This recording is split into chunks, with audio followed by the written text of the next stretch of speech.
হে মুসা, যদি তুমি সত্যবাদী হও তবে তোমার রবকে আমাদের নিজে চোখে দেখাও।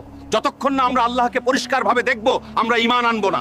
এই শব্দগুলো ছিল বনি ইসরায়েলের সেই ৭০ জন সর্দারের, যাদেরকে মুসা নবী তুর পাহাড়ে আল্লাহর কাছে ক্ষমা চাওয়ার জন্য নিয়ে গিয়েছিলেন। এর আগে বনি ইসরায়েল সোনার একটি গরু তৈরি করে তার ইবাদত শুরু করেছিল। এই কারণে আল্লাহ তাদের ওপর অনেক অসন্তুষ্ট হন এবং তাদের তওবা করার নির্দেশ দেন। এরপর মুসা নবী তার কওমের ৭০ জন সর্দারকে বললেন, চলো তুর পাহাড়ে গিয়ে আল্লাহর কাছে ক্ষমা চাই। যখন তারা সবাই সেখানে পৌঁছালেন, তখন হঠাৎ তাদের মুখ থেকে অত্যন্ত ধৃষ্টতাপূর্ণ কথা বেরিয়ে এলো। তারা উচ্চস্বরে বলল, হে মুসা, যদি তুমি সত্যবাদী হও তবে তোমার রবকে আমাদের নিজের চোখে দেখাও। যতক্ষণ না আমরা আল্লাহকে পরিষ্কারভাবে দেখব, আমরা ঈমান আনবো না। তখন হঠাৎ আকাশে কালো মেঘ ছেয়ে গেল, তীব্র বজ্রপাত হতে শুরু হলো। এরপর জমিন সজোরে কেঁপে উঠল এবং এক ভয়াবহ বিস্ফোরণ ঘটল। এই ঘটনাকেই কোরআনে রাজফা বলা হয়েছে। এক মুহূর্তের মধ্যে ৭০ জন সর্দারের প্রত্যেকেই মাটিতে লুটিয়ে পড়ল এবং কেউ চিৎকার করার সুযোগও পেল না। সবাই সেখানে ঝলসে গিয়ে প্রাণহীন হয়ে পড়ল। এই দৃশ্য দেখে হযরত মুসা নবী কাঁদতে কাঁদতে সিজদায় লুটিয়ে পড়লেন এবং দোয়া করতে লাগলেন, হে আমার রব, আপনি যদি চাইতেন তবে আমাকে এদের আগেই ধ্বংস করে দিতে পারতেন।